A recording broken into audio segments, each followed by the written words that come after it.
Bismillahirrahmanirrahim. Assalamualaikum warahmatullahi wabarakatuh. Innal hamdalillah nahmaduhu wa nasta'inu wa nastaghfiruh wa na'udzubillahi min syururi anfusina wa min sayyiati a'malina may yahdihillahu fala mudhillalah wa man yudlil fala hadiyalah. Asyhadu an la ilaha illallah wa la syarikalah wa asyhadu anna Muhammadan abduhu wa rasuluh. Ya ayyuhalladzina amanu taqullaha haqqa tuqatih wa la tamutunna illa wa antum muslimun. Ya ayyuhan nasu taqu rabbakumul ladzi khalaqakum min nafsin wahidah wa khalaqa minha zawjaha wa basa minhuma rijalan katsiran wa nisaa. Wattaqullaha allazi tasaaluna bihi wal arham innallaha kana 'alaikum raqiba. Ya ayyuhallazina amanu taqullaha wa qulu qawlan sadida yuslih lakum a'malakum wa yaghfir lakum dzunubakum wa may yuti'illah wa rasulahu faqad faza fawzan 'azima.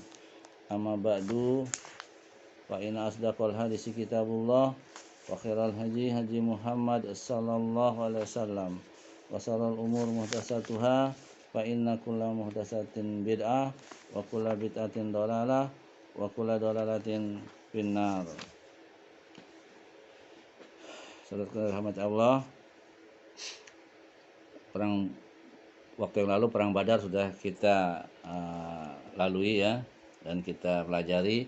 Sekarang kita masuk ke bab berikutnya, aktivitas militer menjelang perang Uhud ya. Cikal bakalnya akan terjadi perang Uhud ya, sudah ada tanda-tandanya. Sesungguhnya pertempuran di Badar merupakan kontak senjata pertama antara kaum muslimin dan kaum musyrikin, sekaligus pertempuran yang amat menentukan. Dalam pertempuran ini kaum muslimin ya, menuai kemenangan telak ya, menuai kemenangan gemilang ya di perang Badar ini ya, yang dipersaksikan oleh seluruh bangsa Arab ya. Pihak yang lain yang terpukul atas hasil pertemuan ini adalah pihak yang mengalami kerugian yang amat memalukan secara langsung, yaitu kaum musyrikin dari pihak Quraisy ya, kaum Mekah ya.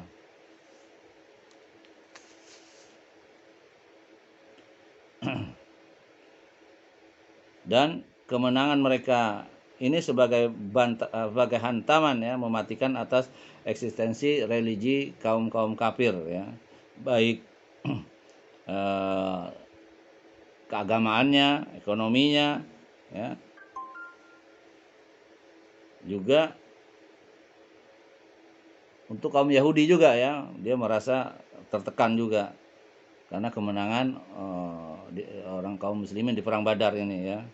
Karena inilah yang menentukan tegaknya atau eksistensinya Islam akan tersebar ke seluruh penjuru dunia.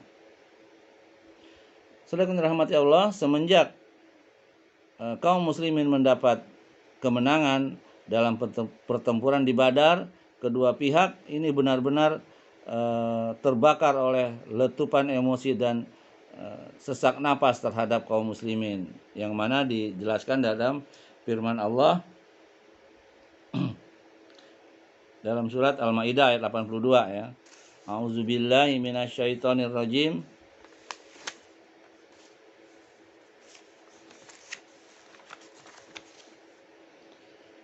La tajidanna asyaddan nasa adawatan lillazina amanul yahuda wallazina asyraku. Artinya, sesungguhnya kamu dapati orang-orang yang paling keras permusuhannya terhadap orang-orang yang beriman ialah orang-orang Yahudi dan orang-orang musyrik ya, orang-orang kafir, paling keras musuhnya ya. Di Madinah terdapat para pendukung setia kedua belah pihak ya, musyrik maupun kaum Yahudi ini ya, dan kaum Islam ya, yang terpaksa masuk Islam manakala tidak lagi mendapatkan tempat untuk mempertahankan kehormatan mereka selain di dalam naungannya ya.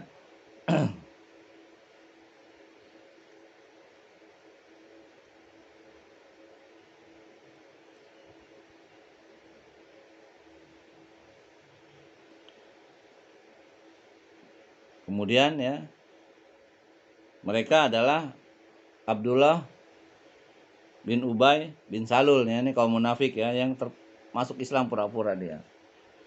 Pihak ketiga ini tidak kalah terpukulnya dari dua pihak sebelumnya ya.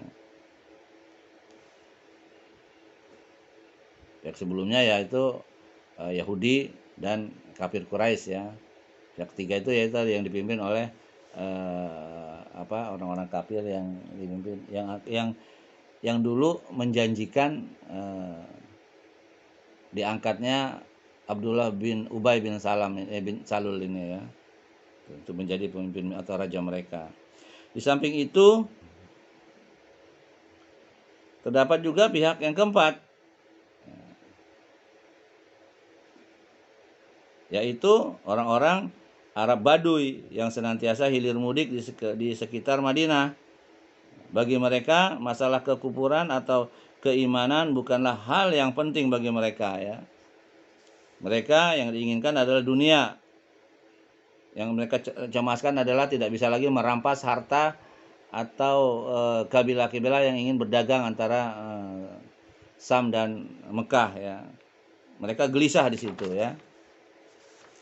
Karena bila tegaknya Islam ya, bila ada negara di situ, maka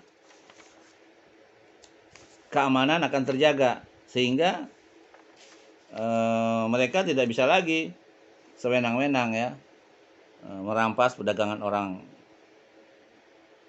atau kabilah-kabilah tersebut ya. Dan itu yang pihak keempat ya.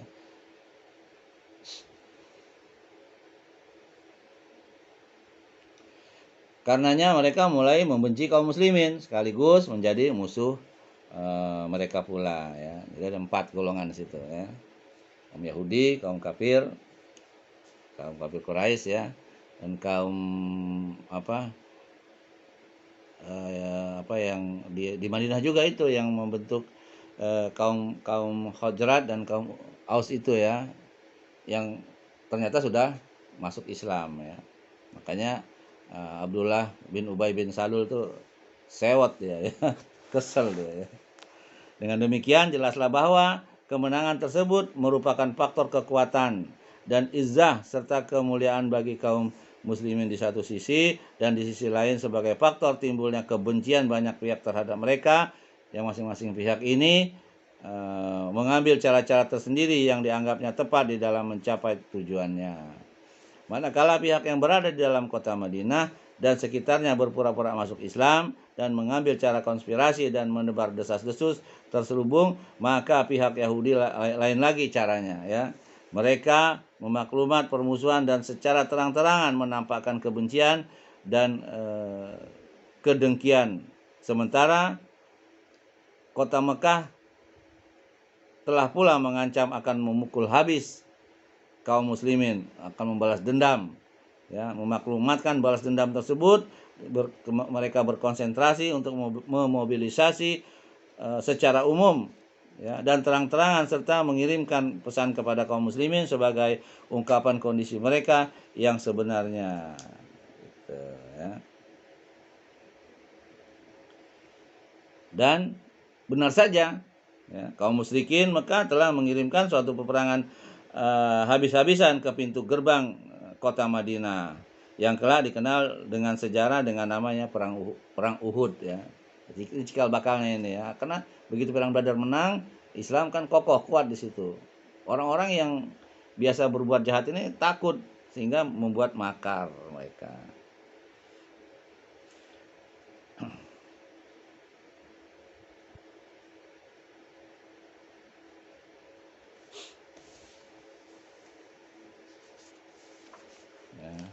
Jadi menghembuskan provokasi-provokasi yang membuat negatif ya untuk kewibawaan kaum muslimin.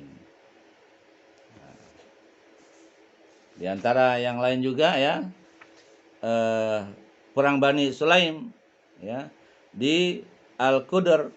Setelah terjadinya perang Badar, informasi pertama yang dilaporkan intelijen Madinah kepada Nabi SAW adalah bahwa Bani Sulaim dan Bani Ghatafan telah mengerahkan kekuatannya untuk menyerang Madinah. Lalu Nabi SAW bersama 200 penunggang kuda menyerang kabilah-kabilah yang telah berkumpul secara tiba-tiba, diserang mereka sendiri dan berhasil menyatroni tempat-tempat tinggal mereka di suatu lokasi yang namanya Al-Qudr tadi ya. Gitu. Al-Qudar ini artinya ya burung yang berwarna kekeruhan yang merupakan salah satu sumber air Bani Sulaim ya. Di situ ya di Al-Qudar namanya disebut perang Al-Qudar ya. Maka Bani Sulaim pun melarikan diri kucar-kacir ya, meninggalkan sebanyak 500 ekor onta di lembah tersebut karena ada serangan mendadak dari kaum muslimin yang dipimpin oleh Rasulullah SAW ya. Tuh. Meninggalkan untanya ya, ada kurang lebih 500 ekor di lembah tersebut ya, yang kemudian dikuasai oleh tentara-tentara Madinah. Lantas Rasulullah SAW membagi-bagikannya setelah diambil 1/5 ya dari jatah tersebut ya. Mereka dibagi mendapatkan 2 ekor unta masing-masing. Beliau juga mendapatkan seorang budak yang bernama Yasar yang kemudian beliau memerdekakannya ya. Gitu. Selanjutnya di tempat tinggal mereka tersebut Nabi SAW berdiam di sana selama beberapa hari, kurang lebih 3 hari. Kemudian kembali mereka ke Madinah. Sedangkan menurut versi riwayat yang lain membawa perang bahwa perang ini terjadi pada bulan Syawal tahun 2 Hijriah, 7 hari setelah perang Badar ya, atau 7 hari setelah kepulangan dari perang Badar ya. Menurut versi yang lain terjadi pada pertengahan bulan Muharram tahun 3 Hijriah.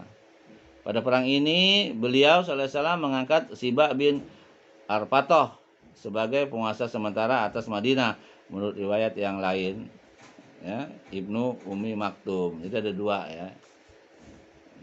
Ada yang mengatakan Ibnu Umi Maktum, ada juga yang mengatakan Sabak bin Arpatoh ya, pada saat beliau SAW menyerang Bani Sulaim di Al-Qudar tadi ya.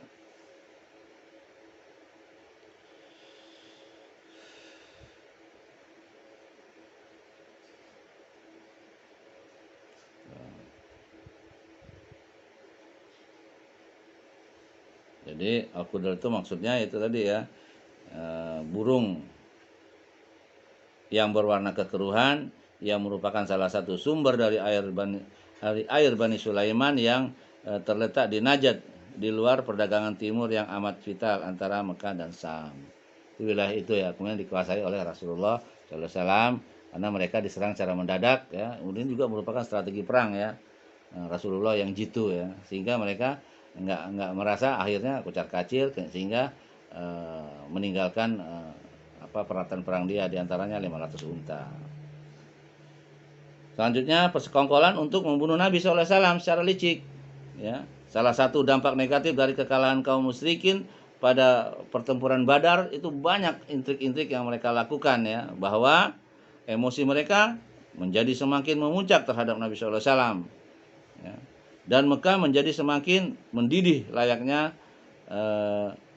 belanga yang dipanaskan. Hal ini mendorong 2 orang pemuka mereka untuk menghabisi sumber penghasilan atau perselisihan ya. Mendorong 2 orang pemuka mereka ini untuk menghabisi sumber perselisihan dan perpecahan serta penebar kehinaan dan kenistaan yang mereka alami selama ini. Itu menurut prasangkaan mereka. Maksudnya yaitu Nabi ya. Cintanya adalah ceritanya begini. Umair ya, Umair bin Wahab Al-Jumahi duduk-duduk bersama Sofyan. Ya, akhirnya Umair ini masuk Islam ya dia. Karena mendapat hidayah dari Allah ya. Umair bin Wahab bin Umair bin Wahab bin Jumahi duduk-duduk bersama Sofyan bin Umayyah di Hijr Ismail. Hal ini terjadi tak berapa lama setelah peristiwa Badar. Umair merupakan salah satu setan Quraisy ya, dan termasuk orang yang banyak menyakiti Nabi SAW dan para sahabatnya ketika mereka berada di Mekah dahulu. Rupanya ya, putranya Wahab bin Umair ini termasuk di antara tawanan Badar. Dia menyinggung para korban tewas yang dikuburkan di sumur dan peristiwa naas yang mereka alami. Maka bertuturlah Sofyan, demi Allah, sungguh kehidupan setelah musnahnya kaum muslimin adalah lebih baik.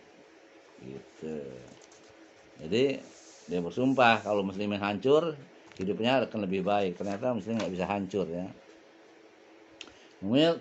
Kemudian Umair ini menjawab ya untayan tersebut, engkau benar, demi Allah, sungguh demi Allah, andaikan bukan karena hutangku yang belum bisa kubayar dan keluarga yang aku khawatirkan akan sengsara meninggalkanku, ya, nanti ya maksudnya, pasti aku sudah menyongsong Muhammad untuk membunuhnya karena aku punya cukup alasan untuk menyongsong mereka, yaitu putraku menjadi tawanan mereka. Gitu ya. Jadi rupanya orang kafir takut juga dengan hutang ya. Karena kata Nabi, kalau orang yang punya hutang itu dia akan tergada ya ruhnya. Nabi aja nggak mau menyolatin orang yang punya hutang ya. Setelah hutang dibayar baru Nabi mau. Ada sahabat yang menjaminnya ya, baru mau ya. Lantas hal ini dimanfaatkan dengan baik oleh Sofyan ya. Sofwan ya, seraya berkata, kalau begitu biarlah aku yang akan melunasi hutangmu, menjaga keluargamu, menjadi tanggung jawabku juga. Aku akan menghibur mereka selama masih disisakan umurku. Nah, ini janjinya dia nih. Tidak ada kata-kata tidak mampu bagiku untuk menanggung mereka itu. Tidak ada kata-kata itu. Aku mampu semua mengatasi kesulitanmu asal kamu mau membunuh Nabi SAW. Kemudian Umair berkata kepadanya, rahasiakanlah urusan yang terjadi antara diriku dan dirimu. Jadi pembicaraan ini dirahasiakan ya, karena takut tersebar sehingga akan kacau menurut dia. Padahal Nabi udah tahu ya, sudah tahu dari wahyu yang diberikan Allah melalui Jibrilnya, melalui malaikat Jibril. Jadi mereka jawab ya. Kemudian Umair menyiapkan pedangnya lalu mengasah dan membubuhkan racun padanya. Setelah itu dia berangkat hingga akhirnya tiba di Madinah. Maka tatkala dia sudah berada di pintu masjid dan mengekang ontanya, Umar bin Al-Khattab sampai memergokinya ya. Jadi Umar bin Al-Khattab memergoki Umair ini ya. Gitu. Seraya melihatnya ya. Umar ketika itu sedang berbincang-bincang bersama beberapa orang kaum muslimin mengenai kemenangan perang Badar. Karena yang baru ya, baru beberapa hari ya, 3 atau 7 hari. Yang telah Allah muliakan terhadap mereka. Saya melihat ke arahnya, Umar berkata, oh ini si anjing nih, katanya gitu ya. Sadis juga ya, saking bencinya karena dia memang menyiksa Rasulullah dan kaum muslimin di Mekah ya. Dan dia juga punya niat buruk ya gitu. Katanya si anjing musuh Allah ini. Umair ini pasti datang dengan tujuan jahat. Kemudian dia menemui Nabi sallallahu alaihi wasallam berkata, "Wahai Nabi Allah, ini musuh Allah. Umair telah datang dengan menghunus pedangnya." Kemudian beliau sallallahu alaihi wasallam menjawab, biarkan dia masuk menemuiku. Nah, Nabi tenang karena Nabi sudah tahu ya. Tapi Umar tetap khawatir ya. Lalu Umair menyongsongnya, sedang Umar mencengkeram lehernya dengan tali pedangnya, dan Umar berkata kepada beberapa orang Ansor, temui Rasulullah SAW dan duduklah di sampingnya. Jagalah beliau dari ancaman si busuk ini, sebab tidak ada jaminan dia tidak berbuat buruk. Ya, begitu sahabat menjaga Rasulullah SAW ya. Kemudian dia menemui Rasulullah SAW tatkala beliau melihatnya dalam keadaan lehernya dijerat dengan gantungan pedang dan ditarik oleh Umar. Beliau berkata, ya, maksudnya Nabi berkata ya, biarkanlah dia wahai Umar. Ya, jangan dicengkeram itu, jangan lepaskanlah ikatan lehernya itu. Kemudian suruhlah Umair itu mendekat, ya.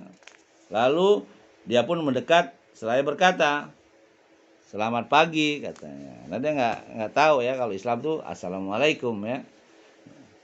Salam. Maka Nabi menjawab, "Allah telah memuliakan kami dengan ucapan selamat yang lebih baik dari ucapanmu itu, wahai Umair, yaitu dengan salam, ya. Assalamualaikum, ya, bukan selamat pagi. Atau selamat apa ya? Selamat sore, selamat petang, nggak karu-karuan itu, ya.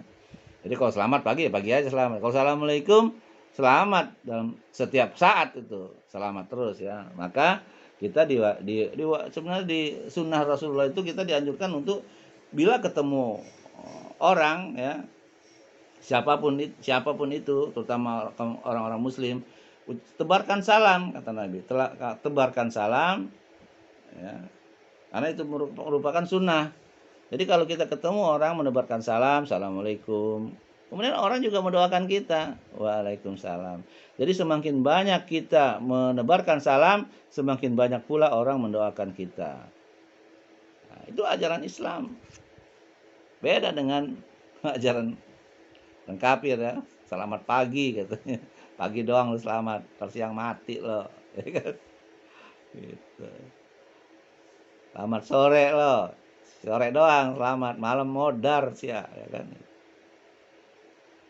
Ya, makanya Islam menganjurkan bila kita ketemu saudara muslim kita, ya, kita ucapkan assalamualaikum.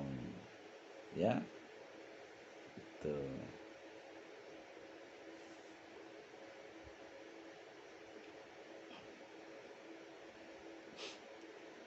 Ya, kata Nabi, ucapan salam yang lebih baik dari ucapan itu, wahai Umair, yaitu dengan salam, sebuah ucapan selamat penghuni surga maksudnya, ya. Kemudian bila bertanya kepadanya, apa yang mendorongmu kemari wahai Umair? Dia menjawab, aku datang hanya untuk menemui tawanan yang ada pada kalian, yakni putranya, maksudnya begitu. Karenanya perlakukanlah dia dengan baik, ya. Padahal di balik itu tujuannya ingin membunuh Nabi, ya kan. Dari dialog dia dengan Sofwan tadi, ya, yang diketahui oleh Nabi ternyata. Dia bilang rahasiakan, tapi Allah tidak bisa ditipu, ya. Jadi apapun yang ada dalam hati kita Allah tahu. Jadi nggak sembarangan. Jadi niat itu niat buruk kita dalam hati kita Allah tahu. Ini mereka berdua berdialog antara Umair dan Sofwan tadi, Allah tahu sehingga disampaikan kepada Nabi. Makanya Nabi tenang aja, ya kan. Beliau berkata lagi, kalau begitu buat apa pedang yang ada di lehermu itu? Dia menjawab, semoga Allah menjadikannya sebagian dari pedang-pedang yang jelek, katanya gitu. Apakah ia masih berarti apa-apa bagi kami? Beliau berkata lagi, jujurlah kepadaku, wahai Umair, maksudnya gitu kan. Apa yang mendorongmu datang kemari? Dia tetap menjawab, aku hanya datang untuk hal tadi, maksudnya membebaskan anaknya, ya kan. Itu.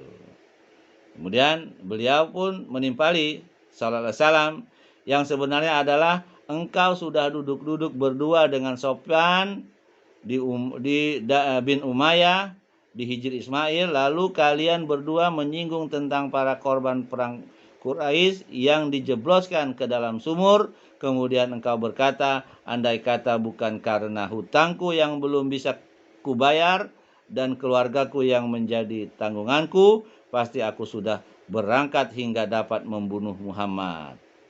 Ceritain persis dialognya itu. Nabi ceritakan, ya, nggak ada yang dikurangi, nggak ada yang ditambah. Lalu Sofwan menyanggupi untuk menanggung hutang dan keluargamu, asalkan engkau benar-benar membunuhku, katanya begitu. Malu ya Umar. Namun Allah telah menjadi penghalang antara kamu dan niatmu itu, ya. Subhanallah.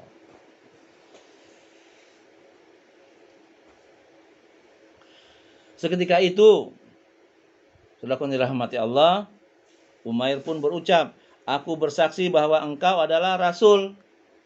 Baru sadar dia, ya. Spontan aja dia mengucapkan itu, karena dia kaget.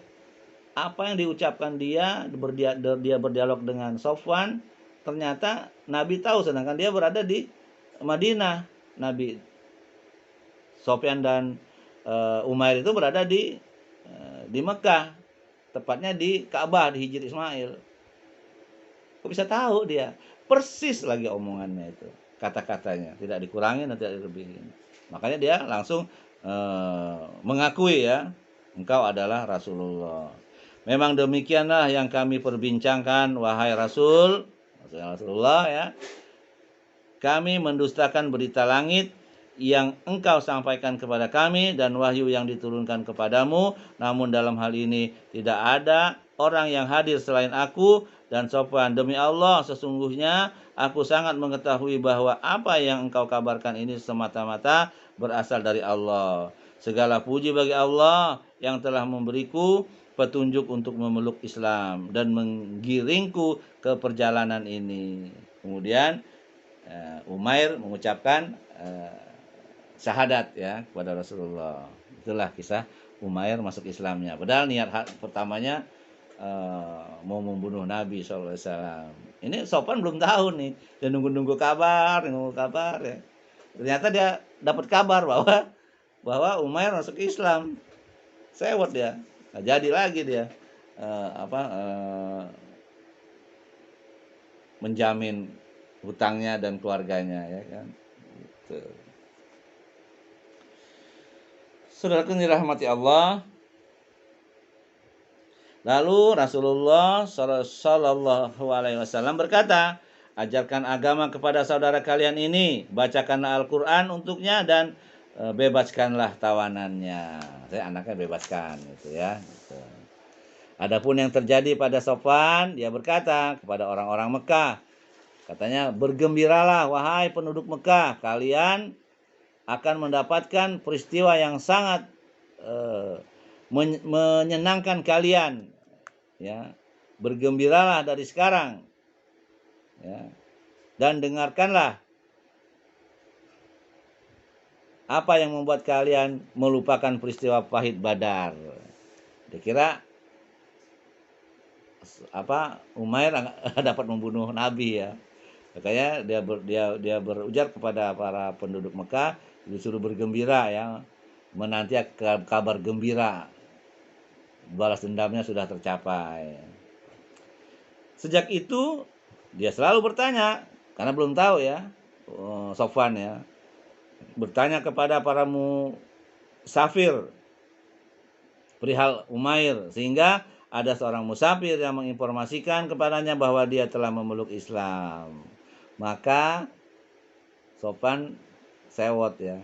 Dia bersumpah tidak akan berbicara dengannya dan tidak akan memberikan jasa apapun, membayar utangnya atau membebas atau memelihara keluarganya ya. Itu untuk sampai selama-lamanya, kata Sofwan, dia bersumpah. Akhirnya Umair pun kembali ke Mekah dan menetap di sana sambil berdakwah mengajak manusia memeluk Islam hingga banyak sekali orang-orang yang berhasil diislamkannya. Luar biasa ya Umair nih. Padahal bencinya bukan main dengan ini, bahkan ingin membunuh Nabi ya. Dia salut, dia kagum dengan dialog dia diketahui oleh Nabi ya. Itu semua karena Allah ya yang maha kuasa atas segala sesuatunya. Itu ya kisahnya. Kemudian saudaraku rahmat Allah, kita masuk bab perang Bani Qainuqa ya. Pada pembahasan terdahulu sudah kita jelaskan poin-poin perjanjian yang ditandatangani Rasulullah SAW bersama kaum Yahudi ya, diantaranya kaum Bani Qainuqa ini ya, itu. Ada juga Bani Nazir ya. Bani Quraisyah juga ada juga ya.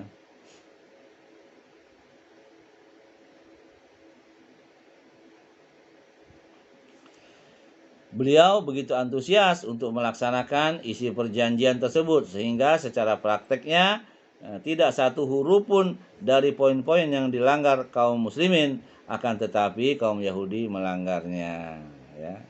Memang Yahudi itu pengkhianat, ya, ingkar, ya.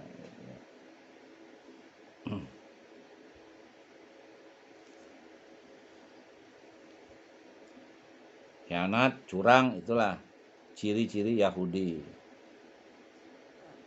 ya.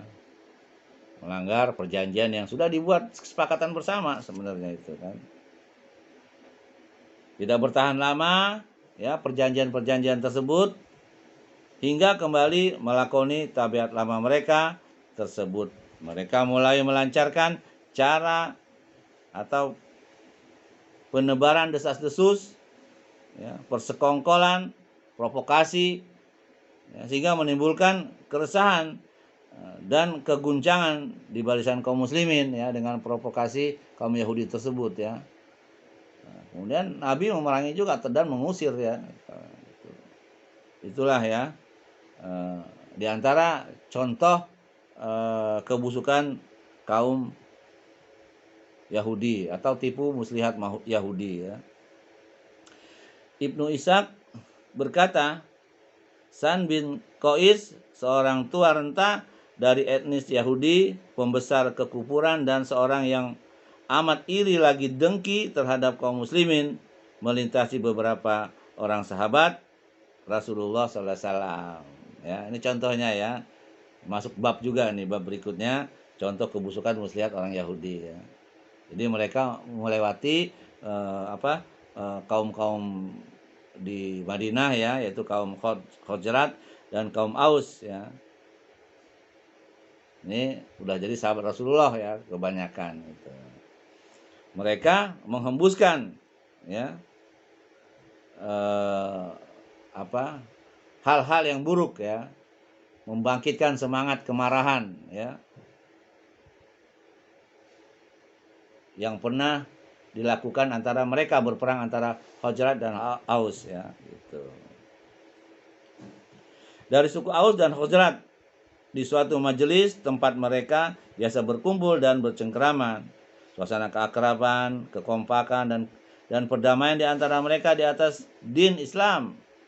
Nah, ini yang sebelumnya diliputi rasa permusuhan di antara mereka pada masa jahiliyah, ya, membuat dirinya dongkol, dan dia berkata, ya,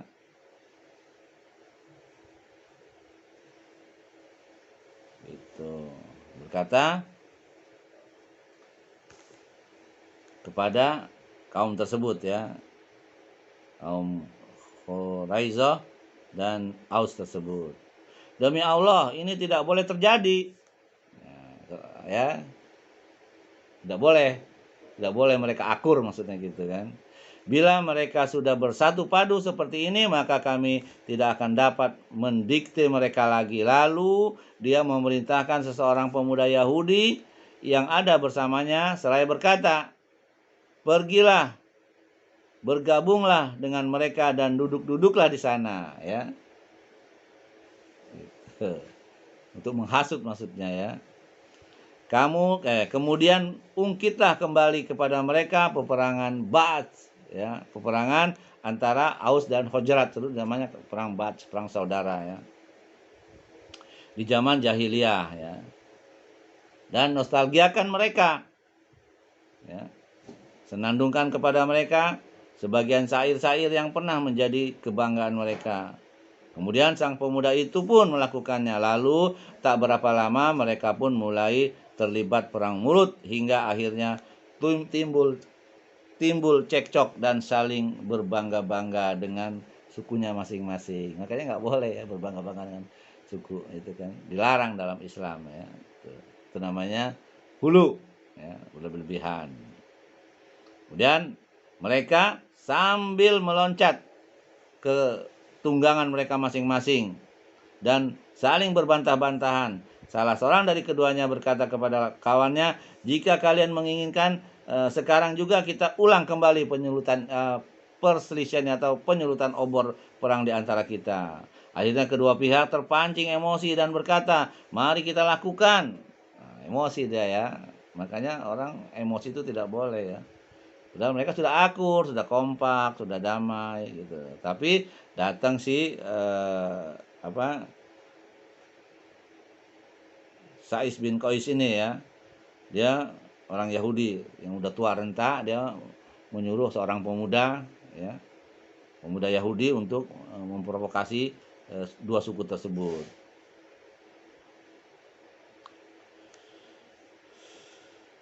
Kemudian dia berjanji akan bertemu di lokasi Harah antara yang berada di belakang kota Madinah ya. Panggullah senjata kalian. Panggul juga senjata kalian, kata seperti itu. Pertengkaran mereka ya, maka mereka pun keluar menuju lokasi yang ditetapkan tersebut ya. Hampir saja perang saudara terjadi lagi ya, hampir berhasil itu. Kemudian hal ini diketahui oleh Nabi ya, sampai ke telinga Nabi SAW.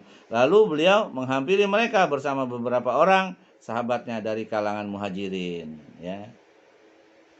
Yang diajak bukan kaum Ansor ya, kaum muhajirin. Begitu sampai, beliau berkata, wahai kaum muslimin, takutlah kepada Allah, takutlah kepada Allah. Berapa kali dia mengucapkan seperti itu? Apakah kalian masih terobsesi oleh seruan jahiliyah, sementara aku berada di tengah kalian, dan setelah Allah menunjukkan kalian ke jalan Islam, memuliakan kalian dengannya, memutus urusan jahiliyah dari kalian dan menolong kalian dari kekufuran, serta menyatukan hati kalian menjadi bersaudara. Nah, mereka tersadar, terenyuh, mereka menangis ya, nggak jadi perang. Ya. Begitu mendengar ucapan tersebut, tahulah mereka bahwa apa yang terjadi sesungguhnya merupakan perdaya setan dan muslihat busuk musuh-musuh Allah. Mereka akhirnya menangis dan antara masing-masing pemuda Aus dan Khazraj saling berpelukan ya. Nggak jadi perang ya, nggak jadi berantem mereka. Kemudian mereka kembali bersama Rasulullah ya Sallallahu Alaihi Wasallam dengan penuh ketundukan dan kepatuhan. Allah telah memadamkan muslihat busuk musuh-musuhnya. Musuh-musuhnya itu ya Sa'is bin Qais tersebut ya, terhadap mereka. Itulah salah satu contoh apa yang pernah diperbuat dan diupayakan oleh kaum Yahudi dalam rangka menimbulkan suasana chaos atau suasana instabilitas dan memprovokasi kaum muslim, serta menancapkan rintangan-rintangan di jalan dakwah Islamiyah. Mereka memiliki beragam trik dalam menjalankannya, diantaranya menebarkan desas-desus bohong, fitnah, berpura-pura jadi Islam, berpura-pura beriman ya. Di siang hari dia beriman dan di ujungnya atau di sore harinya dia kafir lagi. Itulah kerjaan orang Yahudi ya, pura-pura Islam, kemudian pagi Islam, sore kafir ya. Hal itu untuk menanamkan benih-benih keraguan di hati orang-orang yang lemah imannya. Jadi kalau yang lemah imannya bisa terpengaruh itu.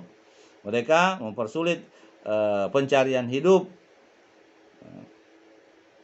orang-orang yang beriman bila mana mereka memiliki sangkutan kepada mereka menagihnya ya. Jadi jadi sengaja mereka mempersulit orang-orang mukmin ya, mukmin yang lemah.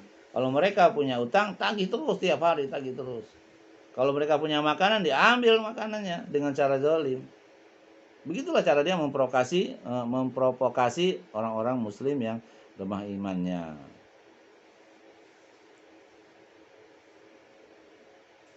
Kemudian mereka juga selalu berkata, kami hanya membayar hutangmu ketika dulu kamu masih menganut agama nenek moyang kami ya. Sedangkan bila sekarang kamu telah menjadi penganut agama baru, maka kami tidak berkewajiban untuk membayarnya kepadamu. Ya. Jadi kalau mereka punya utang kepada orang muslim, dia mau bayar kalau dia masih memeluk agama nenek moyangnya, agamanya dulu. Tapi kalau dia sudah memeluk agama baru ya, dia nggak mau bayar. Itu orang Yahudi begitu. Tapi kalau orang muslim punya utang, tagih terus tiap hari. Sebaliknya kalau dia punya utang nggak mau bayar, terkecuali dia masuk agama yang dulu ya. Kalau masuk agama Muslim nggak mau. Begitulah intimidasi dia. Kalau ada makanan segala macam pun ya diambil dengan cara yang zalim mereka. Ya. Ini ada dalam tafsir surat Ali Imran ya dan selainnya. Semua itu telah mereka lakukan sebelum terjadinya perang Badar, sekalipun mereka telah terikat dengan perjanjian bersama Rasulullah Sallallahu Alaihi Wasallam. Sementara Rasulullah Sallallahu Alaihi Wasallam dan para sahabatnya tetap bersabar atas hal ini karena masih memiliki antusiasme untuk membimbing mereka ke jalan yang lurus dan membentangkan rasa aman serta perdamaian di kawasan itu. Nah, itu ya cara licik orang-orang Yahudi ya. Kemudian terjadi pelanggaran, masuk bab terjadi pelanggaran antara pelanggaran perjanjian ya, Bani Qainuqa ini ya, terjadi pelanggaran. Ini bab tersendiri ya. Saudara rahmati Allah, akan tetapi tatkala mengetahui bahwa Allah telah menolong kaum muslimin dengan kemenangan yang besar di medan Badar dan telah memiliki kekuatan dan kewibawaan di hati orang-orang yang jauh ya maupun dekat, maka semakin naik fitamlah mereka dan secara terbuka mereka ungkapkan niat jahat dan permusuhan mereka serta dengan terang-terangan mereka melakukan pelanggaran dan gangguan kepada kaum muslimin ya. Salah seorang di antara mereka yang paling besar rasa dengkinya, kejahatannya bernama Ka'ab bin Al-Ashraf tadi ini ya, yang sebelumnya sudah dibahas sedikit ya waktu itu tentang Al-Ashraf ini ya. Gitu.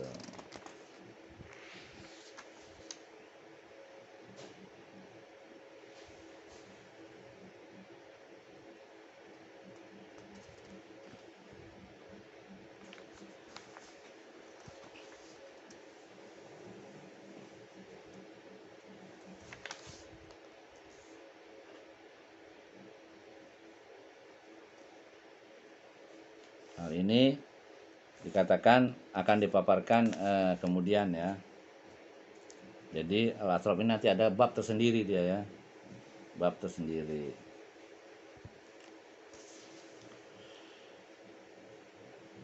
Saudara yang dirahmati Allah, demikian pula salah satu kelompok yang paling jahat di antara ketiga kelompok Yahudi tersebut adalah Bani Qainuqa. Ya.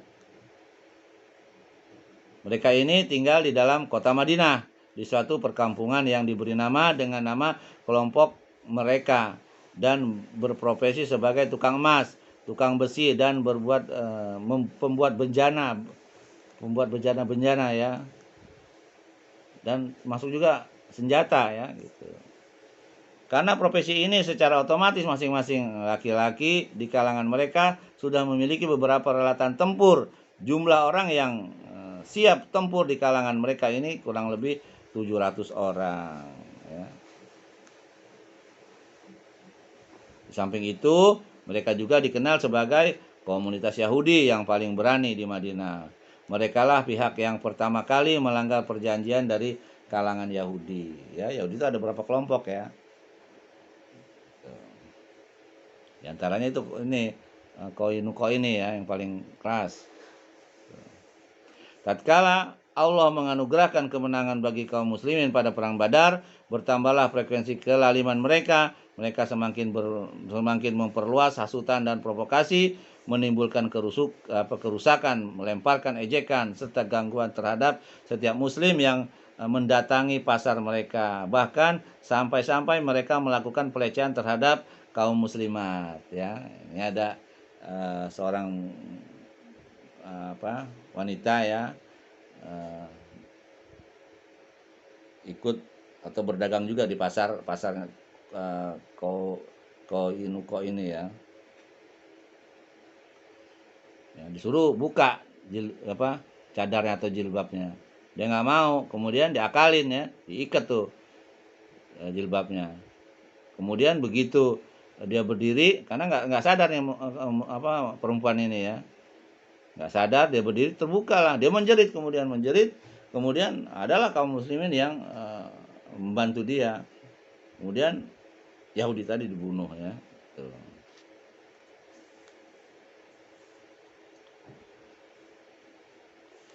Ya, kita bacakan ceritanya ya. Dan ketika problematik yang mereka timbulkan ini semakin pelik dan frekuensi kelaliman mereka semakin bertambah, maka Rasulullah SAW mengumpulkan mereka untuk kemudian memberikan wejangan dan mengajak mereka kembali ke jalan yang lurus dan benar, serta memperingatkan mereka akan akibat kelaliman dan perbuatan melampaui batas mereka. Akan tetapi kejahatan dan kesombongan mereka malah semakin bertambah. Ya. Abu Daud dan dalam riwayat yang lainnya meriwayatkan dari Ibnu Abbas radhiyallahu anhu, dia berkata, tatkala Rasulullah SAW berhasil mengalahkan orang-orang Quraisy di Badar dan tiba di Madinah, beliau mengumpulkan orang-orang Yahudi di pasar Bani Kaunuko ini ya, seraya berkata, wahai kaum Yahudi, masuk Islamlah sebelum apa yang telah menimpa kaum Quraisy menimpa kalian pula. Kemudian mereka menjawab, mengejek, mengatakan orang Quraisy itu goblok-goblok kan gitu. Wahai Muhammad, janganlah berbangga dulu atas keberhasilan membunuh mereka, ya, beberapa orang Quraisy. Mereka itu hanyalah anak kemarin sore, ya, anak ingusan maksudnya ya, yang belum banyak mengerti taktik perang. Sesungguhnya bila engkau memerangi kami, niscaya engkau akan tahu manusia seperti apa kami ini. Dan engkau tidak akan pernah menemukan orang-orang yang seperti kami. Lalu turunlah firman Allah dalam surat Ali Imran ini ya. Ayatnya 12 sampai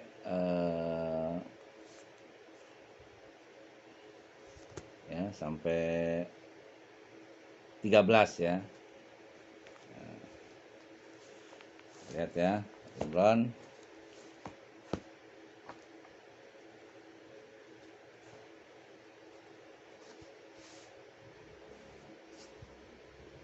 A'udzubillahi minasyaitonirrajim. Kullil ladzina kafaru satughlabuna wa tuhsyaruna ila jahannam wa bi'sal mihad. Qad kana lakum ayatun fi fi'atainil taqata fi'atun tuqatilu fi sabilillahi wa ukhra kafiratun yarawnahum mislaihim ra'yal ain wallahu yu'aidu binasrihi man yasha. Inna fi dzalika la ibratan liulil absar. Ya. Artinya, dan itulah tempat yang seburuk-buruknya, ya. Ya, saya ulangin ya, artinya katakanlah kepada orang-orang yang kafir, kamu pasti akan dikalahkan. Karena dia tadi bilang nggak bakalan kalah, katakan gitu ya. Maka turun firman Allah surah Al-Imran ayat 12 sampai 13. Katakanlah kepada orang-orang kafir, kamu pasti akan dikalahkan di dunia ini dan akan digiring ke dalam jahanam, neraka jahanam ya. Dan itulah tempat yang seburuk-buruknya. Sesungguhnya telah ada tanda bagi kamu pada dua golongan yang telah bertempur, maksudnya perang Badar tadi itu yang Quraisy. Golongan berperang di jalan Allah dan golongan yang selainnya, yaitu golongan kafir yang dengan mata kepala melihat seakan-akan orang-orang muslimin dua kali jumlah mereka. Allah menguatkan dengan bantuannya siapa yang dikehendakinya. Sesungguhnya pada yang demikian itu terdapat pelajaran bagi orang-orang yang mempunyai mata hati ya. Orang nggak punya mata hati atau tertutup ya, dia nggak mengerti ya, gitu. Harusnya dia tahu dong musuh dia orang kafir Quraisy itu banyak, sedangkan kaum muslimin cuma sedikit jumlahnya ya, kurang lebih itu 300-an ya gitu. Sedangkan kaum kafir dua kali apa 3 kali lipat ya. Kemudian apa jawabannya Bani Qainuqa ini ya, dapat diartikan sebagai tantangan perang terbuka, akan tetapi Nabi SAW masih menahan amarah beliau dan kaum muslimin pun masih bersabar serta masih menanti-nanti perkembangan yang akan terjadi beberapa malam kemudian. Ternyata orang-orang Yahudi dari Bani Kaunuko ini ya, dari Bani Kaunuko ini malah semakin berani.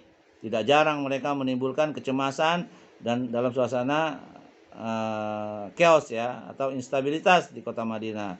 Mereka rupanya berusaha untuk menuju kehancuran diri mereka sendiri ya, dengan pola mereka itu, dan menutup pintu-pintu kehidupan terhadap diri mereka sendiri.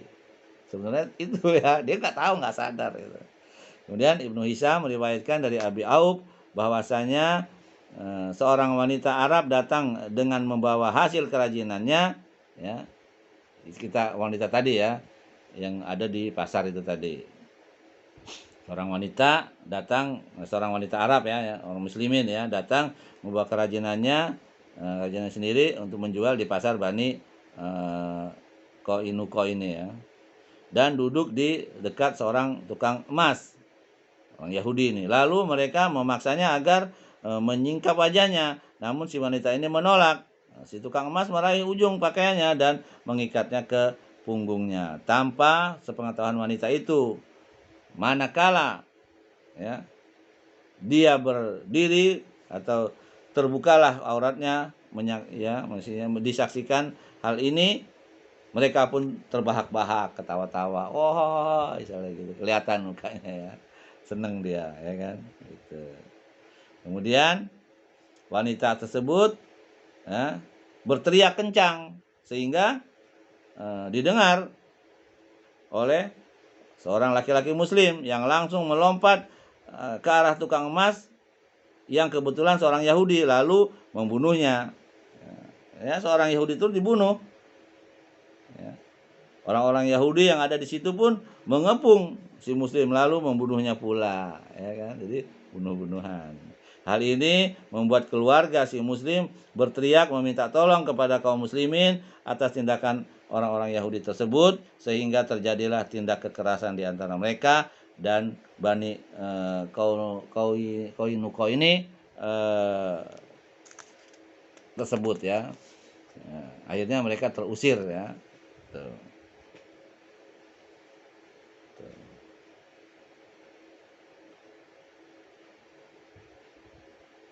Dari pertempuran ya, kaum muslimin dan kaum Yahudi ya, dari Bani Kaunuko ini ya. Kemudian masuk ke bab berikutnya, yaitu pengepungan, penyerahan diri dan pengusiran. Nah, ini Bani Kaunuko ini diusir ya, terusir dia. Ketika itu habislah kesabaran Rasulullah karena ya mendengar peristiwa ini ya, dan serta-merta beliau berangkat dengan mengangkat Abu Lubabah bin Abdul Munzir sebagai penguasa sementara di Madinah dan menyerahkan panji perang kepada Hamzah bin Abdul Muthalib. Beliau bergerak bersama para tentara Allah menuju sarang Bani Kaunuko ini ya. Begitu mereka melihat kedatangan beliau, mereka bertahan di benteng-benteng mereka sehingga kaum muslimin mengepung mereka dengan amat ketat. Peristiwa ini terjadi pada hari Sabtu ya, pertengahan bulan Syawal tahun 2 Hijriah. Pengepungan ini berlangsung selama 15 malam hingga bulan Dzulqa'dah. Ternyata Allah telah melemparkan rasa takut ke dalam hati mereka, dan bila mana Allah menghendaki itu menghinakan satu kaum, maka dia akan menurunkan rasa takut tersebut dan melemparkannya ke dalam hati mereka ya. Atas bantuan Allah mereka takut ya. Akibatnya mereka menyerah dan memutuskan menerima putusan Rasulullah SAW terhadap nyawa, harta, wanita serta anak cucu mereka. Lalu beliau memerintahkan untuk mengeluarkan mereka, lalu mereka pun berjalan keluar dengan pelan sambil mengangkat pundak dan dan tangannya di atas kepala mereka, ya. Begini ya, menyerah lah artinya. Ampun gitu. Menyerah, juga dikisos juga ya, suruh membayar diat. Pada saat itu Abdullah bin Ubay bin Salul semakin berperan ya kemunafikannya, semakin nyata kemunafikannya. Dia minta kepada Nabi ya untuk membebaskan ya orang-orang Bani Nuko itu, ya kan? Gitu. Dia bersikeras meminta agar Rasulullah SAW memberikan pengampunan umum terhadap mereka. Dia berkata, wahai Muhammad. Dia masih Muhammad manggilnya ya, enggak Rasul, enggak Nabi ya. Namanya munafik ya, begitulah. Perlakukanlah dengan baik para sekutuku. Maksudnya Bani Koi Nuko tersebut ya. Merupakan sekutu bagi suku Khazraj. Rasulullah SAW sengaja mengulur-ngulur hingga Ibnu Ubay ini mengulang-ulang ya ucapannya. Maksudnya Abdullah bin Ubay ini ya. Beliau pun berpaling darinya, namun dia malah memasukkan tangannya ke dalam kantong perisai beliau. Ketika itu beliau berkata kepadanya, lepaskan Ubay. Nah, gitu. Ini Ubay maksa ini. Ya. Ubay bin Salul ya, Abdullah bin Ubay ini ya. Suruh perintahkan lepas, nggak mau. Kemudian beliau SAW amat marah sehingga mereka melihat wajahnya seperti terpayungi. Kemudian berkata lagi, celaka engkau, lepaskan. Kisahnya ya. Akan tetapi si munafik itu tetap bersikeras dan berkata, demi Allah aku tidak akan melepaskan diri darimu hingga engkau memperlakukan sekutuku dengan baik. Ya, itu atas dia kayak gitu. Kemudian 400 orang tentara tanpa baju pengaman dan 300 orang berperisai telah melindungiku dari orang-orang kulit merah dan hitam. Kemudian engkau memangsa mereka dalam sehari saja. Ya. Maksudnya dia punya tameng tuh kan. Kalau nggak mau memaafkan, itu dia punya penjaga-penjaga dari kulit merah. Demi Allah, aku adalah seorang yang takut akan risiko balas dendam. Ya. Dia nakut-nakutin Nabi ya. Tapi nggak takut lah.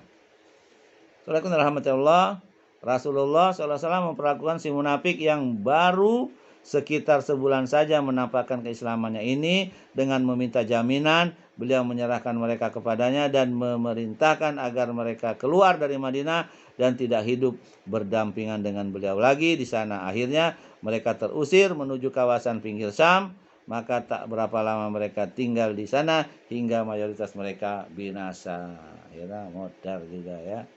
Sementara Rasulullah SAW mengambil harta benda mereka yang terdiri dari 3 lembar pakaian, ya, 2 buah perisai, 3 buah pedang, 3 buah tombak, serta mengambil 1/5 dari ghanimah tersebut, ya, harta rampasan tersebut, ya. Bertindak sebagai pengumpul ghanimah ini namanya Muhammad bin Maslamah, ya.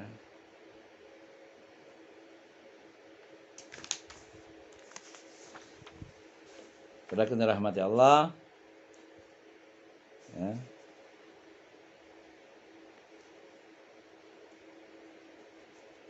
Sekarang kita masuk ke bab perang As-Sawit, artinya perang gandum ya. Ini namanya perang gandum, disebut As-Sawit ya. Perang gandum. Sementara Sofwan bin Umayyah, kaum Yahudi dan orang-orang munafik melaksanakan persekongkolan dan operasi mereka. Lain lagi halnya dengan Abu Sufyan. Dia malah berpikir untuk suatu pekerjaan yang berisiko kecil tapi hasilnya jelas. Dia bergegas untuk melakukannya demi menjaga kedudukan kaumnya dan menunjukkan kekuatan yang masih mereka miliki. Ya. Dia sebelumnya merasa telah bernazar bahwa tidak akan mandi janabah atau mandi jinabah ya, junub maksudnya ya, hingga dia berhasil memerangi Muhammad SAW. Lalu dia berangkat bersama 200 orang penunggang kuda guna melaksanakan sumpahnya tersebut, hingga akhirnya singgah di bagian depan saluran air yang menuju sebuah gunung bernama Nib. Lokasi ini berjarak beberapa mil dari Madinah, akan tetapi dia tidak berani menyerang Madinah secara terang-terangan. Dia hanya melakukan satu operasi yang mirip dengan apa yang dilakukan oleh para bajak laut ya. Dia memasuki pinggiran Madinah pada malam hari dengan mengendap-endap saat malam telah gulita. Lalu mendatangi kediaman Huyai bin Akhtab ya. Dia mengetuk pintunya agar dibukakan untuknya. Namun tuan rumah menolaknya karena takut. Kemudian dia berpindah ke rumah Salam bin Misikan atau Misikam ya, pemimpin suku Bani An-Nadir ya. Ini orang Yahudi juga ya. Tadi Koinuko, sekarang An-Nadir ya. Ini ada juga Bani Quraizoh ya, itu juga.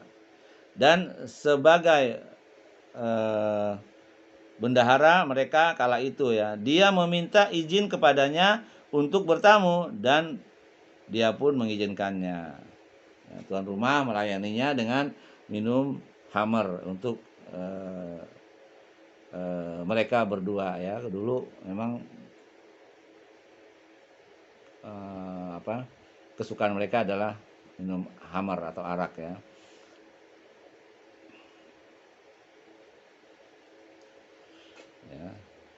Sambil minum-minum mereka kemudian memberitakan kepadanya perihal orang-orang. Kemudian Abu Sofyan keluar di penghujung malamnya dan menemui para rekannya. Selanjutnya dia mengirimkan kelompok orang yang telah diundi dari mereka untuk menyerang pinggiran kota Madinah yang bernama Al-Arid. Di sana mereka membabat dan membakar pagar-pagar yang terbuat dari pohon kurma. Mereka juga sempat berjumpa dengan seorang laki-laki dari Ansor bersama seorang sekutunya di area ladang milik mereka berdua. Lalu mereka membunuh keduanya kemudian lari menuju Mekah. Ya. Berita ini sampai ke Rasulullah ya, mereka sudah membunuh dia lari ke Mekah.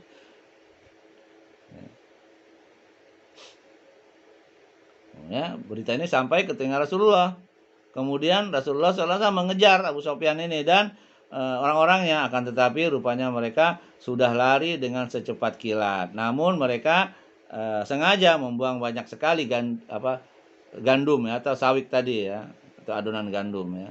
Itu bekal mereka untuk perang itu kan. Dan bekal mereka juga berdagang gitu kan.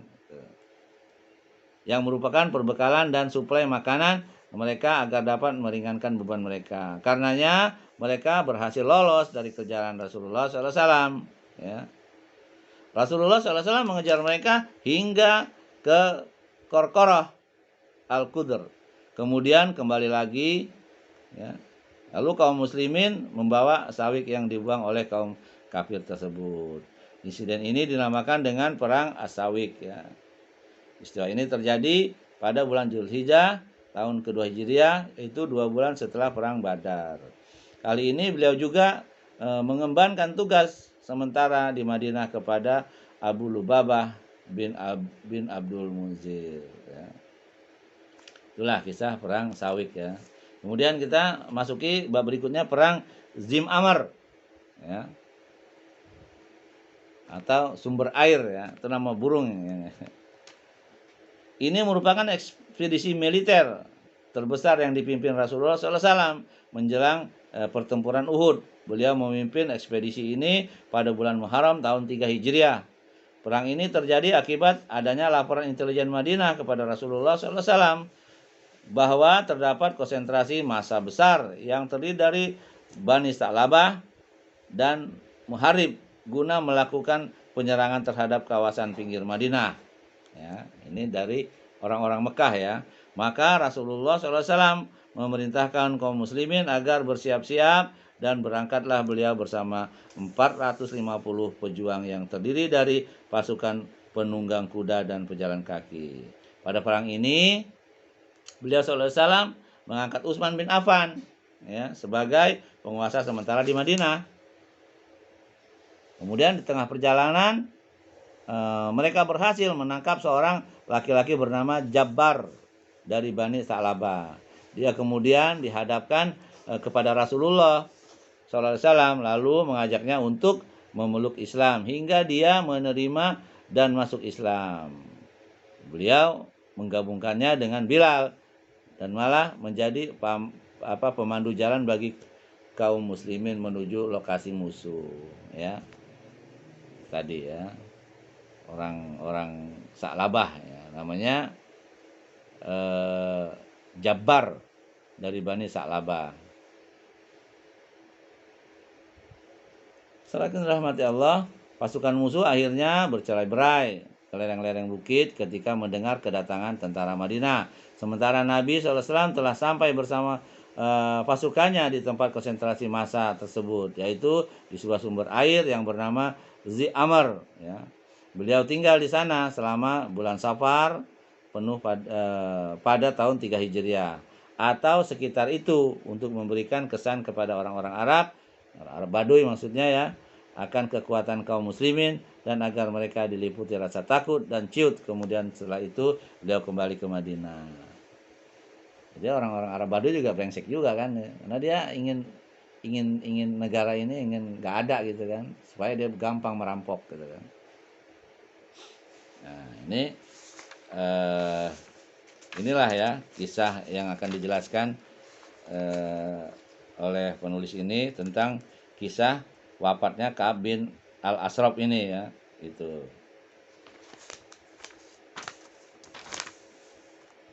Ka'ab bin Al-Ashraf merupakan orang yang paling benci terhadap Islam dan kaum muslimin ya. Dia banyak menyakiti Rasulullah SAW dan secara terang-terangan mengajak untuk memerangi beliau. Ya, ini dalam bab ini ya, dalam bab tewasnya Ka'ab bin Al-Ashraf. Dia berasal dari suku Ta'i, anak suku Bani Nabhan, dan ibunya berasal dari Bani Anadir. Ya, Anadir ini Yahudi ya. Dia seorang yang kaya, hidup mewah dan dikenal ketampanannya di kalangan bangsa Arab. Bahkan merupakan salah seorang penyair mereka ya. Benteng yang ditempatinya terletak di arah tenggara kota Madinah, yaitu bekas serpihan-serpihan perkampungan Bani Anadir ya. Dan dia mati dengan sahabatnya sendiri, dengan saudaranya sendiri kan nanti ya. Tatkala perintah pertama tentang kemenangan kaum muslimin sampai ke telinganya, dan demikian banyak para kesatria Quraisy yang terbunuh di perang Badar, dia sempat berkata, apakah benar beritanya demikian? Maka ya, mereka itu adalah para bangsawan Arab dan para prajurit dan para raja. Demi Allah, jika benar Muhammad berhasil mengalahkan mereka itu, maka sungguh perut bumi ini adalah lebih baik daripada permukaannya. Saya bilang seperti itu ya.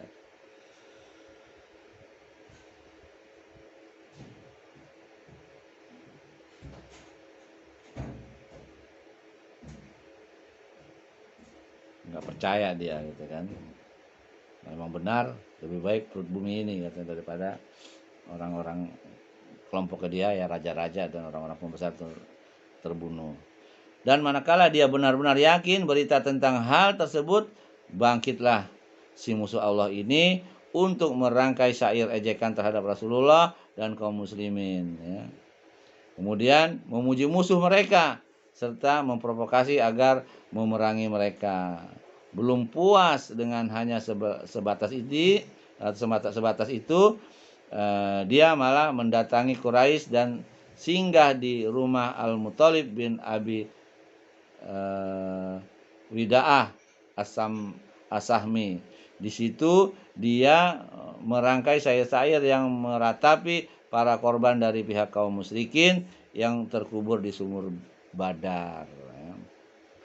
Hal ini dia lakukan untuk membangkitkan prioritas mereka dan menegaskan kedengkian terhadap Nabi serta mengajak mereka untuk memerangi beliau SAW. Dan tatkala dia berada di Mekah, Abu Sufyan dan kaum musyrikin bertanya kepadanya, agama kami yang lebih kamu cintai apakah agama Muhammad dan para sahabatnya? Siapa di antara dua pihak ini yang lebih benar jalannya, paling mendapat petunjuk? Kemudian dia menjawab,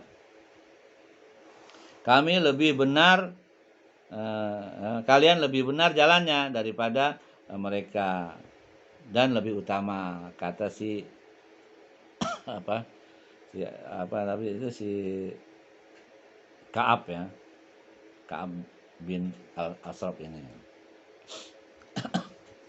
Kemudian turunlah firman Allah dalam surat An-Nisa ayat 51. A'udzubillahi minasyaitonirrajim. Alam tara ilal ladzina utu nasiban minal kitabi yu'minuna bil jibti wat tagut.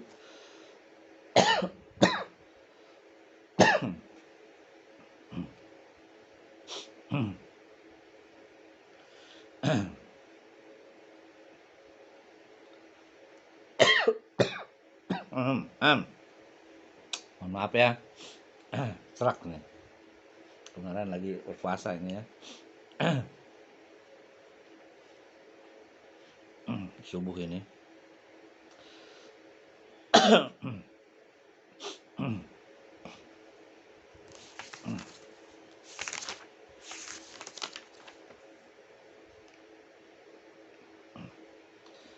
Saya ulangin ya. A'udzubillahi minasyaitonirrajim. Alam tara ilal ladzina utu nasiban minal kitabi yu'minuna bil jibti wat taguti wa yaquluna lil ladzina kafaru haula'i ahda minal ladzina amanu sabila. Artinya, apakah kamu tidak memperhatikan orang-orang yang diberi bagian dari Alkitab mereka? Ya, mereka percaya kepada jib dan togut dan mengatakan kepada orang-orang kafir, musyrik Mekah maksudnya ya, bahwa mereka itu lebih benar jalannya dari orang-orang yang beriman. Nah, itu turun firman ini karena gara-gara si Ka'ab bin Al-Ashraf bertanya kepada Sufyan tadi, apakah agama nenek moyang kami yang lebih kau sukai, yang lebih utama, apakah agama baru Muhammad? Dibilang agama kalian katanya. Maka turun firman ini. Kemudian Ka'ab kembali ke Madinah dalam kondisi demikian dan mulai merangkai bait-bait syair yang kotor tentang istri-istri para sahabat dan menyakiti mereka dengan lidahnya yang pedas. Sebenarnya orangnya ganteng ya, tapi hatinya nggak ganteng. Ketika itulah Rasulullah SAW berkata, siapa yang akan membereskan Ka'ab bin Al-Ashraf sebab dia telah menyakiti Allah dan Rasulnya. Lalu majulah Muhammad bin Maslamah. Ya. Kemudian Abbad bin Basr, Abu Na'ilah. Ya. Nama aslinya Salkan bin Salamah. Dia merupakan saudara sesusuannya Ka'ab bin Al-Ashraf ini. Ya. Itu. Dan maju pula Al-Haris bin Aus dan Abu Abbas bin Harb. Ya. Satuan pasukan pilihan ini dipimpin oleh Muhammad bin Maslamah. Menurut beberapa riwayat mengenai pembunuhan terhadap Ka'ab bin Al-Ashraf ini dinyatakan bahwa tatkala Rasulullah SAW berkata, siapa yang akan membebaskan Ka'ab bin Al-Ashraf karena dia telah menyakiti Allah dan Rasulnya, maka bangkitlah Muhammad bin Maslamah ini. Seraya berkata, akulah orangnya. Padahal mereka ini satu susuan ya. Wahai Rasulullah, apakah engkau ingin aku membunuhnya? Dia menjawab, ya. Lalu dia berkata, kalau begitu izinkan aku mengatakan sesuatu kepadanya. Jadi ingin ketemu dulu nih ya kan. Nah, silakan. Itu mungkin membujuknya lah, istilahnya membujuknya, merayunya, atau ya bersilaturahmi lah ya. Karena mereka masih bersaudara sesusuan. Kemudian Muhammad bin Maslamah mendatangi Ka'ab Saya berkata, sesungguhnya orang ini, maksudnya Rasulullah, ya, telah meminta sedekah kepada kami dan sungguh dia telah membebani kami. Nah, itu katanya ya. Jadi mengatur strategi lah. Jadi menjelekkan Rasulullah. Katanya jadi beban ini Rasulullah ini. Ka'ab berkata, demi Allah, sungguh engkau akan merasa jenuh dengannya. Sesungguhnya kami telah mengikutinya dan kami tidak ingin meninggalkannya hingga melihat secara persis bagaimana kesudahannya nanti. Karena itu kami ingin engkau meminjamkan kepada kami barang 1 wasok atau 2 wasok sejumlah uang. Kata Muhammad bin Maslamah lagi seperti itu ya, dia minjem uang ya. Kemudian Ka'ab menjawab, baiklah kalau begitu berikanlah kepadaku sesuatu sebagai gadai ya. Dia nggak mau ngasih cuma-cuma, dasar pelit ya. Padahal saudara ya. Kata Muhammad bin Salamah, apa yang kau inginkan? Gadaikan saja wanita-wanita kalian. Karena nggak ada ya itu. Bagaimana mungkin kami menggadaikan wanita-wanita kami padahal engkau ini adalah pria Arab yang paling tampan, jawab Maslamah. Melayu dia ya. Kalau begitu kalian gadaikan saja anak-anak kalian, katanya lagi. Bagaimana mungkin ya, kami menggadaikan anak-anak kami kepadamu, sebab kalau nanti ada salah seorang dari mereka dicela dan dikatakan kepadanya dia telah digadaikan senilai 1 wasok atau 2 wasok ya, ini tentunya aib besar bagi kami. Tapi yang ingin kami gadaikan kepadamu adalah senjata, jawab Maslamah ya. Lalu beliau menjanjikan kepada Ka'ab akan membawa ke hadapannya. Lantas Abu Nailah melakukan hal yang sama dengan apa yang dilakukan oleh Muhammad bin Maslamah tadi. Dia mendatangi Ka'ab lalu saling merangkai beberapa untayan syair selama beberapa saat, kemudian berkata kepadanya, wahai Ibnu Al-Asraf, sesungguhnya aku datang untuk satu keperluan yang ingin aku katakan, tetapi rahasiakanlah hal ini dariku. Ka'ab menjawab, baiklah.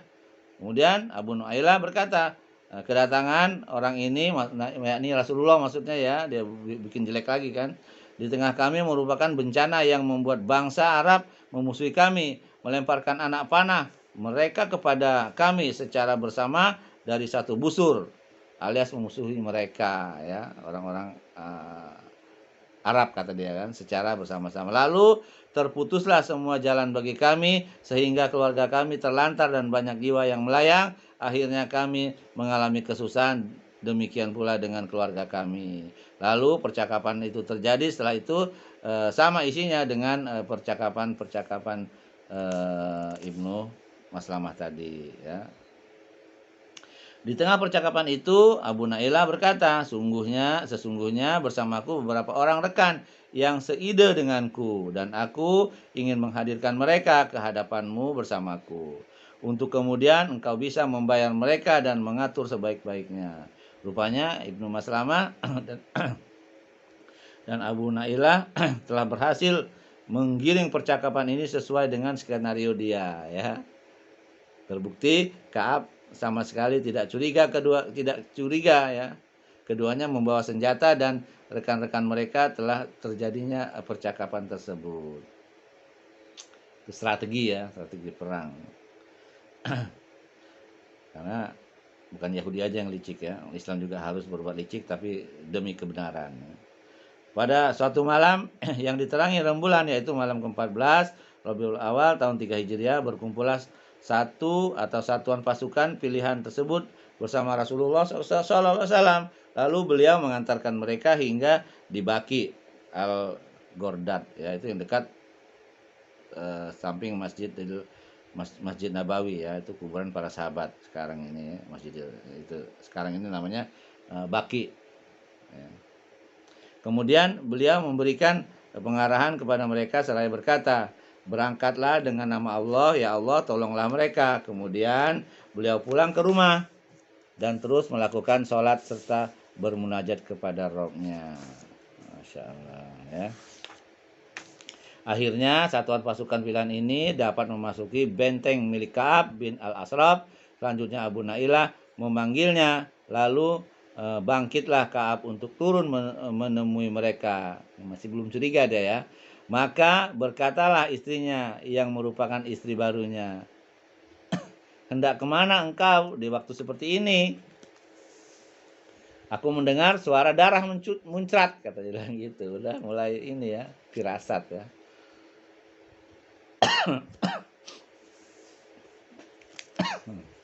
Serak juga ya. Akhirnya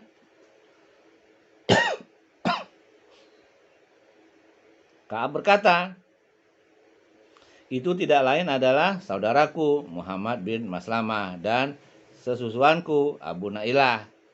Sesungguhnya bila orang yang terhormat dihadapkan kepada urusan penikaman, maka dia tidak akan menolak. Kemudian dia keluar menemui mereka, sementara dari kepalanya menebar semerbak aroma nan wangi, ya kan? Namanya orang kaya ya, orang ganteng kaya pula ya. Sebelumnya Abu Nailah telah berkata kepada para sahabatnya, bila dia sudah datang maka aku akan meraih rambutnya dan menciumnya. Bila kalian melihatku telah mantap memegang kepalanya, maka kalianlah yang berada di situ tinggal memenggal kepalanya. Ya, Abu Nailah sudah berkata seperti itu. Maka tatkala Ka'ab turun menjumpainya, mereka berbincang-bincang dan mereka barang sesaat ya, berbincang-bincang, kemudian berkatalah Abu Nailah, sudikah engkau wahai Ibnu al-Ashraf ketika berjalan ke celah bukit Al-Ajuz seraya berbincang-bincang sepanjang sisa malam ini? Baiklah, terserah kalian, katanya gitu. Akhirnya mereka berjalan-jalan. Ketika sedang jalan, Abu Nailah berkata, aku tidak pernah sama sekali mencium aroma yang lebih harum semerbak seperti malam ini. Taktik lagi, strategi ya. Mendengar ini, Ka'ab merasa terangkat lalu berkata, aku juga memiliki wanita Arab yang paling wangi. Abu Nailah berkata lagi, apakah engkau mengizinkanku untuk mencium kepalamu? Silahkan, jawabnya. Maka Abu Nailah menempelkan tangannya ke kepalanya lalu menciumnya dan memberikan kesempatan kepada para sahabatnya untuk menciumnya. Kemudian dia berjalan, saat lalu bertutur lagi. Ya, dia berjalan sesaat, kemudian bertutur lagi. Bolehkah aku melakukannya lagi? Kamu menjawab boleh, ya, sampai 3 kali, ya. Lalu dia kembali menempelkan tangannya ke kepalanya seperti tadi, hingga kamu merasa tenang. Kemudian dia berjalan lagi, saat seraya berkata lagi, bolehkah aku melakukannya lagi? Dia menjawab silakan. Maka dia kembali menempelkan tangannya ke kepalanya, manakala posisi yang telah mantap, berkatalah dia, ayo kalian yang di situ hantam musuh Allah ini. Maka seketika berkelebatlah pedang-pedang meleset ke arahnya, akan tetapi tidak banyak berguna. Lantas Muhammad bin Maslamah meraih sebuah pedang yang tipis ya, lalu menekannya ke bagian bawah perut, kemudian menekannya ke dalam-dalam hingga robeklah bagian bulu kemaluannya. Setelah itu musuh Allah tersebut tewas terkapar ya. Jadi Maslamah ya dan Abu Nailah tadi ya. Itu.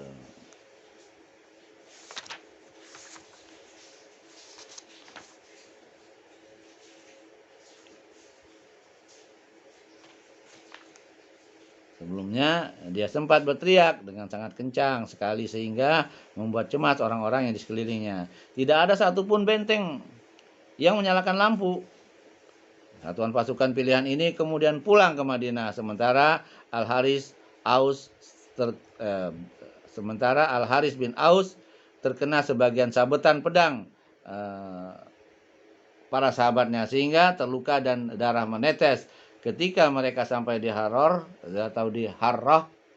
Al-Arid, mereka baru menyadari bahwa Al-Haris tidak bersama mereka karena tadi terluka ya. Lalu mereka berhenti sesaat hingga akhirnya dia dapat menyusul jejak mereka. Lantas mereka menggendongnya ya, langsung mereka lalu mereka berhenti saat hingga akhirnya dia dapat menyusulnya sejenak. Lantas mereka menggendongnya. Begitulah ya, tiba di Baqi al-Gharqad tadi setelah membunuh Ka'ab al-Ashraf tadi ya. Mereka bertakbir, dan Rasulullah SAW mendengar takbir mereka dan tahulah bahwa mereka telah berhasil membunuh Ka'ab. Maka beliau pun bertakbir. Tatkala mereka sampai di hadapan beliau, berkatalah beliau, semoga wajah-wajah ini mendapatkan keberuntungan. Mereka menimpali, semoga demikian pula dengan wajahmu ya Rasulullah. Kemudian mereka melemparkan kepala sang togut ke hadapan beliau, maksudnya Ka'ab tadi ya. Menyaksikan hal itu, beliau mengucapkan puji syukur kepada Allah atas tewasnya sang togut Ka'ab bin Ashraf tadi ya, bin al-Ashraf ya.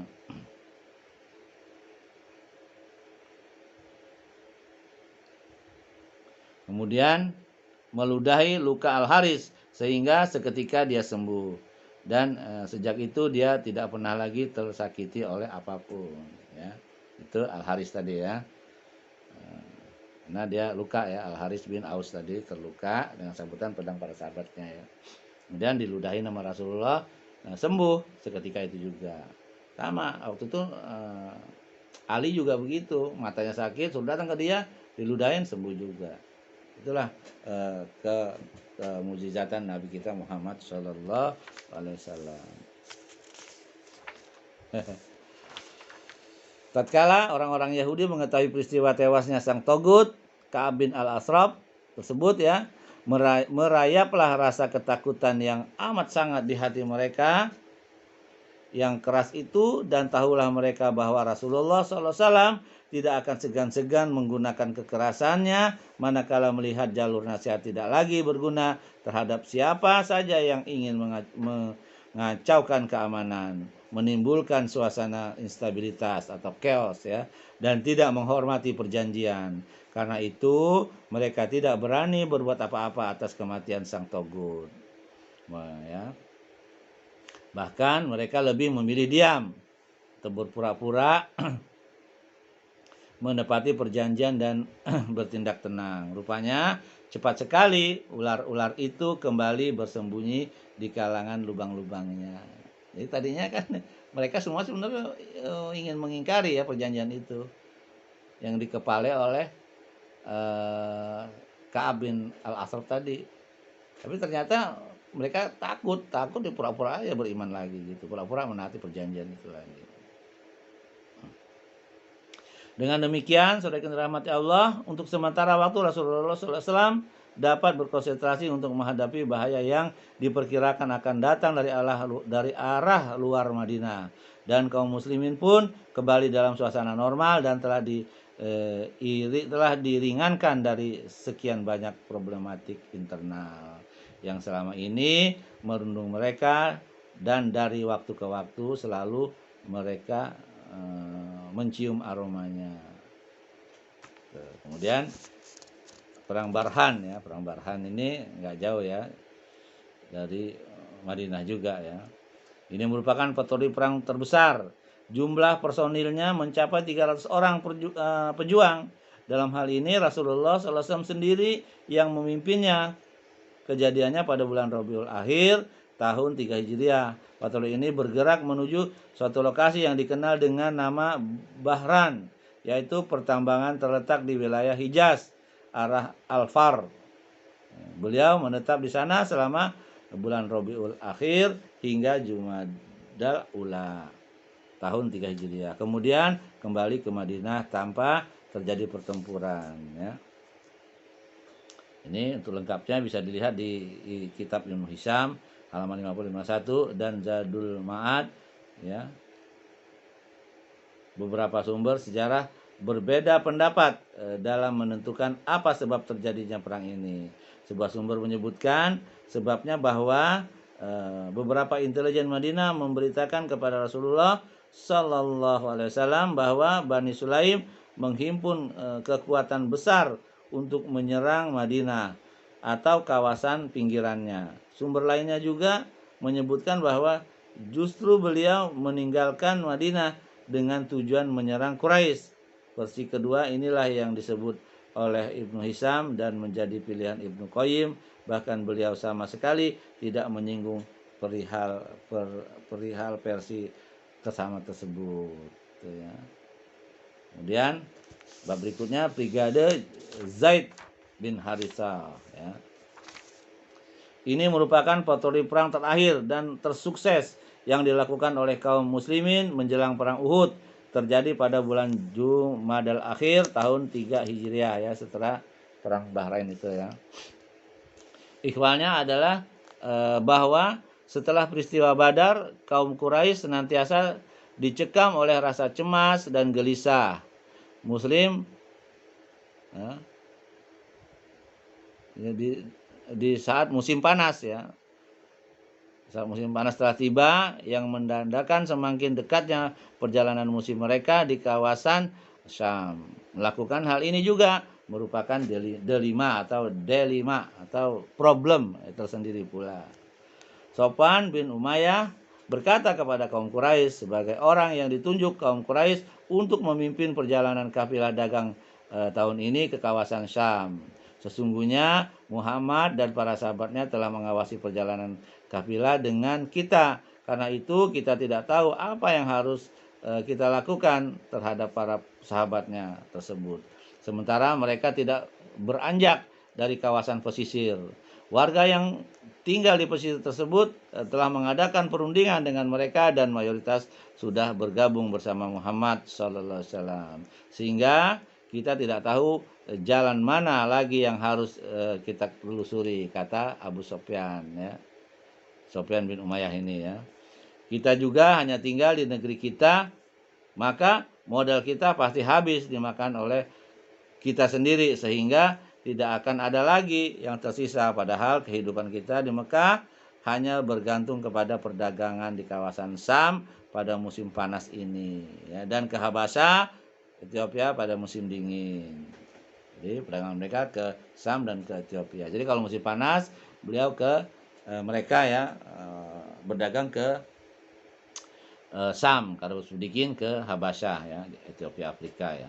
Lalu terjadilah dialog antara masalah ini di antara mereka ya. Ketika itu Al-Aswad bin Abdul Muthalib berkata kepada Sofwan, susurilah terus jalan menuju pasir lalu ambil jalan ke arah Irak, yaitu jalan yang panjang sekali menembus Najd menuju kawasan Syam dan melewati arah timur Madinah hingga jarak tempuh yang jauh sekali. Orang-orang Quraisy sama sekali buta dengan jalur ini. Kemudian Al-Aswad bin Abdul Muthalib mengisyaratkan kepada Sofwan agar menjadikan Farrad bin Hayyan yang berasal dari Bani Bakar bin Wa'il ya, sebagai pemandu jalan dan pembimbing perjalanan ini ya. Dan berangkatlah kafilah tersebut ya, kafilah dagang Quraisy yang dipimpin oleh Sofyan bin Umayyah dengan mengambil jalur baru ya yang nggak biasa dilewatin ya. Hanya saja berita tentang kafilah ini dan rencana perjalanannya bocor ya ke Madinah. Hal ini bisa terjadi gara-gara Salid bin An-Nu'man yang sudah masuk Islam. Kebetulan sama-sama berada di jamuan arak tadi, yakni sebelum arak diharamkan ya, bersama dengan Nu'aim bin Mas'ud ya. Al-Asajad ya, Al-Asajad Al-Asja'i ya, yang ketika itu belum masuk Islam. Tatkala arak telah bereaksi pada Nu'aim, bercelotelah dia tentang rincian urusan kafilah dagang dan rencana perjalanan mereka ya. Dia bercerita pada itu, dia jelaskan semuanya.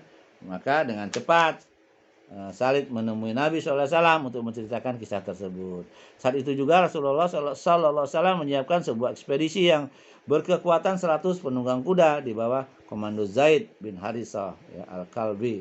Zaid bergerak cepat hingga akhirnya dapat menyergap kafilah tersebut secara tiba-tiba di saat mereka lalai dan baru menuruni sumber air di wilayah Najd yang bernama Kordah. Lalu mereka menguasai semua isinya. Tidak ada jalan lain bagi Sofyan dan para penjaga kafilah selain mengambil langkah 1000 tanpa mampu melakukan perlawanan sama sekali. Kaum muslimin berhasil menawan, memandu jalan kafilah tersebut. Farad bin Hayyan menurut versi riwayat yang lain bersamanya juga terdapat 2 orang lagi kaum muslimin. Kemudian membawa pergi ghanimah atau rampasan perang yang besar berupa bejana-bejana yang kepingan perak yang dibawa oleh kafilah tersebut ya, yang untuk dijual di Syam ya. Nilainya ditaksir sekitar 100.000. Rasulullah membagi-bagikannya kepada personil brigade ini setelah mengambil 1/5-nya, dan ketika itu Farad bin Hayyan pun masuk Islam di tangan beliau. Saudara rahmat Allah, ya, peristiwa tersebut merupakan tragedi dan bencana besar yang dialami Quraisy setelah perang Badar. Karenanya menjadi sangat cemaslah orang-orang Quraisy dan bertambahlah kegelisahannya, kesedihannya. Tidak ada lagi di hadapan mereka selain 2 alternatif yang harus ditempuh, ya, berhenti berbuat sombong dan berhenti berbuat kecongkaan, ya, mereka selama ini, ya. Lalu mengambil jalan perundingan, ya. Jadi jangan sombong, dia punya 2 alternatif itu, mengambil jalan perundingan atau enggak sombong, ya. Enggak boleh congkak. Dan perdamaian dengan kaum muslimin, ya. Atau melakukan perang total. Jadi ada 2 pilihan, perang total atau berdamai. Nah, gitu. Karena mereka masih sombong, ya. Masih punya gengsi istilahnya. Mereka mengambil inisiatif, ya, untuk perang total terhadap untuk mengembalikan pamor dan kemegahan yang pernah mereka rasakan dulu, lalu menghabisi kekuatan kaum muslimin sehingga mereka tidak lagi menguasai jalur ini dan itu. Rupanya pihak Mekah memilih alternatif yang kedua, ya, mengambil perang total. Maka terjadilah perang Uhud namanya itu, ya.